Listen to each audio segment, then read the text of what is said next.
तो हे दोस्तों, कैसे हो तुम लोग? होप कि सब लोग ठीक होंगे। तो यार मैं आ गया हूँ फिर से एक हॉरर स्टोरी के साथ। तुम लोगों को आई थिंक थोड़ा हॉरर स्टोरी देखना ज्यादा पसंद है, इसीलिए मैं भी हमेशा हॉरर स्टोरी लेके आता हूँ। एंड मैंने रियलाइज किया कि भाई हाँ, मुझे भी थोड़ी हॉरर स्टोरी ज्यादा पसंद है, इसीलिए मैं भी हमेशा हॉरर स्टोरी ही देखता हूँ। तो यार आज की वीडियो में फिर से मेरे पास एक हॉरर स्टोरी है जिसका नाम है कोहरा स्केरी विंटर स्टोरी। एंड या मुझे ये वीडियो मिली है खूनी मंडे के चैनल पर, जाकर उन्हें सब्सक्राइब कर देना एंड उनकी वीडियो को लाइक कर देना। यार बहुत हॉरर वीडियोस बनाते हैं वो। तो उनके अकॉर्डिंगली ये एक सच्ची कहानी है। एंड जब भी हम सच्ची कहानी देखते हैं तो तुम्हें पता है कि डर अपने आप लगने स्टार्ट हो जाता है। मतलब कि अगर हमें पता हो कि भाई इसका रियलिटी से कुछ लेना देना नहीं है तो भाई उतना फील भी नहीं आता हॉरर स्टोरी में। लेकिन जब पता हो कि भाई रियलिटी से ही लेना देना है सब कुछ, तो भाई कांपने वाला डर लगने लगता है। तो यार अपने पास वो वीडियो आ चुकी है, तो जल्दी से इस वीडियो को स्टार्ट कर लेते हैं क्योंकि आज अपने पास टाइम नहीं है भाई।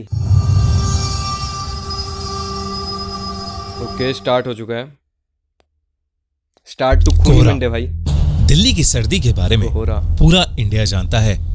कड़कती ठंड में दिल्ली बहुत ही खूबसूरत लगती है, पर इसी ठंड में हमें देखने को मिलता है खूब सारा कोहरा, घना कोहरा जो एक चादर की तरह पूरी दिल्ली को ढक देता है। पर क्या हो अगर ये कोहरा अपने साथ कुछ ऐसा लेकर आए जो आपकी जिंदगी ही बदल दे। आज की कहानी है याविन और उसके दोस्तों की। याविन और उसके दोस्त दिल्ली के बढ़ते पोल्यूशन से परेशान हो गए थे और कुछ समय के लिए दिल्ली से बाहर जाना चाहते थे। उन सभी ने मिलकर हिमाचल जाने का प्लान बनाया। 3 दिन बाद ही उन्होंने कैब हायर की और सुबह 4 बजे अपनी ट्रिप के लिए निकल गए। याविन और उसके दोस्तों को लेने आया ड्राइवर बहुत ही हंसमुख और खुश मिजाज था। कुछ ही समय में उस ड्राइवर की दोस्ती सभी से हो गई थी। उन लोगों को घर से निकले हुए करीब 4 घंटे हो चुके थे। सुबह के 8 बज रहे थे। आसमान में सुबह 4 बजे निकल गए थे, छाया हुआ था। तभी गाड़ी में बैठे सभी लोगों को सामने रोड पर एक घने कोहरे की चादर दिखी। वो कोहरा इतना गहरा था कि उसके आगे रोड दिखाई ही नहीं दे रही थी। याविन ने नोटिस किया कि उनका ड्राइवर जो पहले बहुत मुस्कुरा रहा था, अब अचानक से बहुत सीरियस हो गया है। उसके चेहरे का मानो रंग ही उड़ गया है। याविन को लगा कि शायद ड्राइवर कोहरे में गाड़ी चलाने से घबरा रहा था। याविन ने ड्राइवर के कंधे पर हाथ रखा और उससे कहा, भैया टेंशन मत लो, धीमी स्पीड पर गाड़ी कोहरे से निकाल लेना। तभी उस ड्राइवर ने याविन को देखा और सहमी हुई आवाज में कहा, मेरी आपसे विनती है, कोहरे से निकलते वक्त प्लीज गाड़ी की खिड़की बंद ही रखना, भूल कर भी मत खोलना। ड्राइवर इतना डरा हुआ था आई थिंक ये रोड थोड़ा सा मतलब कि ऐसे स्केरियस्ट है। हंसी छूट गई। इस पर उस ड्राइवर ने बताया कि वो जिस इलाके में है वहां कभी कोहरा नहीं आता और जब कभी ऐसा कोहरा आता है तो वो अपने साथ एक छलावा, एक झूठ, एक माया लेकर आता है। ओके ठीक है, तो ये मतलब रोड कर्स्ड है। ड्राइवर की बात पर विश्वास नहीं हुआ। उन्होंने उसकी बात को अंधविश्वास बोलकर नकार दिया और देखते ही देखते उनकी गाड़ी कोहरे के अंदर चली गई। कोहरे की चादर उनकी उम्मीद से काफी बड़ी थी। ड्राइवर धीरे धीरे गाड़ी आगे चला तो रहा था, पर किसी को आगे का कुछ भी नहीं दिख रहा था। अचानक ही गाड़ी में बैठी रिया को अजीब सी बेचैनी होने लगी। उसे बिल्कुल सांसें नहीं आ रही थी। वो ड्राइवर की बात को भूल गई और उसने गाड़ी का शीशा खोल दिया और अपनी गर्दन गाड़ी के शीशे से थोड़ी बाहर निकाल ली। खिड़की खोलते ही रिया को वापस सांस आई, लेकिन वो कोहरा अब गाड़ी के अंदर आ चुका था। कुछ ही सेकंड्स बाद जैसे ही रिया ने गाड़ी के अंदर देखा तो उसके होश ही उड़ गए। गाड़ी रोड पर चल रही थी और उस गाड़ी के अंदर रिया के अलावा और कोई नहीं था। रिया की सांस वही अटक गई। देखो आई थिंक सो कि ऐसा पता है क्यों हुआ है कि मतलब कि ऐसा नहीं हुआ कि सबके साथ ही मतलब कि सभी गायब हो गए। मुझे लग रहा है कि रिया जो है वो एक अलग डायमेंशन में पहुंच चुकी है। लेट्स सी क्या हुआ है। याविन, रवि और ड्राइवर तीनों ही गाड़ी से गायब थे। गाड़ी अपने आप आगे चल रही थी। रिया ने गाड़ी से कूदने के लिए गाड़ी का दरवाजा खोलने की कोशिश की, पर गाड़ी लॉक थी और जोर लगाने पर भी अरे यार सबसे पहले तो ड्राइवर सीट पर जा, जोर से या फिर हैंड ब्रेक ही लगा दे। तभी कुछ ही देर में धीरे धीरे वो गाड़ी खुद ही रुक गई और दरवाजे का लॉक अपने आप खुल गया।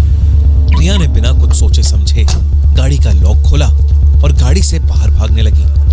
और उसे अपने आसपास घने कोहरे के अलावा और कुछ भी नहीं दिख रहा था। रिया चिल्ला चिल्ला कर मदद मांगने लगी। उसका दिल अब उसके शरीर से बाहर आ रहा था कि तभी उस कोहरे में कुछ दूर पर उसे एक काली परछाई दिखी जो एक बहुत इतना लंबा आदमी कौन है? लग रही थी। रिया मदद के लिए उस आदमी की तरफ भागने लगी, पर भागते हुए उसने ये देखा कि वो परछाई के करीब पहुंच ही नहीं पा रही है। वो परछाई हमेशा उतनी ही दूर होती जितनी पहले थी। इससे पहले रिया कुछ भी समझ पाती, उसे महसूस हुआ कि जैसे उसके पीछे कोई खड़ा हुआ है। रिया अब इतनी डर चुकी थी कि उसके अंदर पीछे मुड़ने की भी हिम्मत नहीं थी। पर हिम्मत करके जब रिया ने पीछे देखा, उसकी रूह कांप गई। रिया के पीछे एक 12 फीट लंबा काला साया था। लंबे काले साये को देखकर रिया पूरी तरह कांपने लगी। तभी अचानक रिया को पीछे से एक बहुत जोर का धक्का लगा और वो नीचे गिर पड़ी। गैविन, रवि, वो ड्राइवर और रिया अब भी गाड़ी में थे। रिया ने जैसी वो खिड़की खोली थी, आई थिंक ये रिया का सपना था। मतलब कि ऐसा जैसे फिल्मों में दिखाते हैं कि एकदम से फ्लैशबैक आया कि मतलब क्या हो सकता है। ठीक है, ओके ठीक है। वो बेहोश हो गई थी। उस ड्राइवर ने उसके बेहोश होते ही रवि को जल्दी से वो खिड़की बंद करने को कहा। गैविन और रवि रिया की हालत देखकर उसे जगाने की कोशिश कर रहे थे और ड्राइवर बस बार बार एक ही चीज बोले जा रहा था, गाड़ी की खिड़की नहीं खोलनी चाहिए थी, नहीं खोलनी चाहिए थी गाड़ी की खिड़की। गैविन को अब ड्राइवर पर गुस्सा आने लगा था। उसे लग रहा था कि वो ड्राइवर एक मेडिकल इमरजेंसी पर वहम की पट्टी चढ़ा रहा है। गैविन बस वहां से निकलकर रिया को हॉस्पिटल ले जाना चाहता था। गैविन ने ड्राइवर को गाड़ी तेज चलाने के लिए कहा। ड्राइवर ने गैविन की बात मानी और गाड़ी के एक्सीलरेटर पर अपना पैर दबा दिया। लेकिन कुछ ही सेकंड्स में अचानक से गाड़ी के सामने एक लड़की आ गई और इतनी तेज स्पीड होने की वजह से गाड़ी उस लड़की से टकरा गई। उस लड़की के टकराने के बाद ड्राइवर ने गाड़ी वहीं रोक दी। अब याविन और रवि की सांसें वहीं अटक गई थीं। याविन तुरंत गाड़ी से उतरकर उस लड़की को देखने गया। उसने देखा कि एक लड़की खून से लथपथ रोड पर उल्टी पड़ी हुई थी। याविन ने जैसे ही उसकी शक्ल देखने के लिए उसे पलटा, उसका दिल दहल गया। रिया ही थी भाई ये। वो खून से लथपथ पड़ी लड़की मैं बता सकता हूं, कोई और नहीं, रिया ही याविन थी। की दोस्त मैं समझ गया थी। याविन को कुछ समझ नहीं आ रहा था क्योंकि रिया तो उसके साथ गाड़ी में थी। याविन दोबारा गाड़ी की ओर गया और उसने देखा कि पूरी गाड़ी बिल्कुल खाली थी। गाड़ी के अंदर अब आई थिंक ना, मतलब कि ये धुआं जो है, जो कोहरा है, वो इस पे चढ़ गया है। मतलब कि जो कि गैविन है, ठीक है, पहले वो रिया पर था, अब गैविन भी मतलब बेहोश हो चुका है। आई थिंक सो कि ऐसा ही हुआ होगा। गैविन को कुछ समझ नहीं आ रहा था, वो बहुत ज्यादा डर चुका था। गैविन ने रिया की बॉडी को उठाकर गाड़ी में रखा और खुद ड्राइवर सीट पर बैठकर गाड़ी को चलाने लगा। गैविन उस घने कोहरे में बस तेजी से गाड़ी चला रहा था। तभी उस चलती हुई गाड़ी के सामने वही 12 फुट लंबा काला साया आ गया। ये भी बेहोश है। आई थिंक गाड़ी की स्टीयरिंग पर से कंट्रोल बिगड़ गया और वो गाड़ी रोड के एक साइड के एक पेड़ से जाकर टकरा गई। अगली सुबह उनकी गाड़ी एक पेड़ से टकराई हुई मिली जिसमें ड्राइवर, याविन, रवि और रिया थे। वो चारों उस कोहरे की रात जिंदा तो बच गए, लेकिन यावी के सर पर चोट आने की वजह से उसका मानसिक संतुलन बिगड़ गया और रिया को इतना गहरा सदमा लगा कि अब उसे हर जगह सिर्फ वही काला साया दिखता है। कहते हैं पंजाब और हरियाणा के अंदर शलेंडे के नाम से 12 फुट लंबे जीव घूमते हैं जो कई रूप में आकर इंसान के साथ छलावा करते हैं। देखो, मैं सही बता रहा हूँ, मैं हरियाणा से ही हूँ, हरियाणा के हिसार से। जैसे कि तुमने अगर वीडियो देखते हो तो पता ही होगा तुम्हें। देखो, मैंने कभी ऐसा तो कुछ नहीं सुना, मतलब कि सही बता रहा हूँ सीरियसली, मतलब ऐसा तो कुछ नहीं सुना। देखो, आई बिलीव कि ये चीजें होती है, लेकिन भाई मैंने कभी ऐसा देखा नहीं है, ना फिर ऐसे छलेंडे जैसा कुछ सुना है। बाकी यार मैं बात करूँ, फिर मैं बिलीव क्यों करता हूँ इन चीजों पर, तो उसके पीछे एक बहुत बड़ी स्टोरी है ना। अगर तुम सुनोगे तो तुम्हें भी मजबूर कर देगी वो स्टोरी कि भाई ये चीजें होती है। तो अगर भाई मेरी स्टोरी की डिमांड हुई तो मैं तुम्हें जरूर सुनाऊंगा। और कोहरा भी उनका एक छलावा होता है। अगली बार कोहरे में जाओ तो अपनी गाड़ी की खिड़की कभी मत खोलना।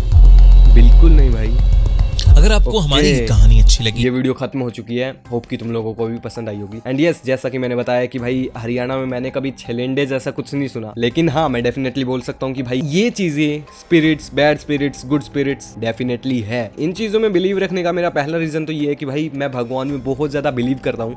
एंड आई बिलीव कि अगर भगवान है तो भाई ये चीजें भी है ही है। एंड इसके अलावा मेरे साथ कुछ ऐसी चीजें भी हुई है जिनके होने के बाद भाई ये चीजों का मानना मतलब कि मेरा जरूरी हो गया। मैंने ये बात तुम्हें मेरी पिछली से पिछली वीडियो में भी शायद बताई थी, लेकिन मैं स्टोरी टाइम नहीं ला पाया उसके बाद, क्योंकि लाइक मुझे लगता है कि अभी स्टोरी टाइम लाने का सही टाइम नहीं है। तो जब सही टाइम आएगा, तुम लोगों की डिमांड होगी तो मैं जरूर लेके आऊंगा। बाकी या फिलहाल ये वीडियो भी एंड होती है, तो इस वीडियो को लाइक करके चैनल को सब्सक्राइब कर लो यार, ऐसी ही और वीडियोस के लिए।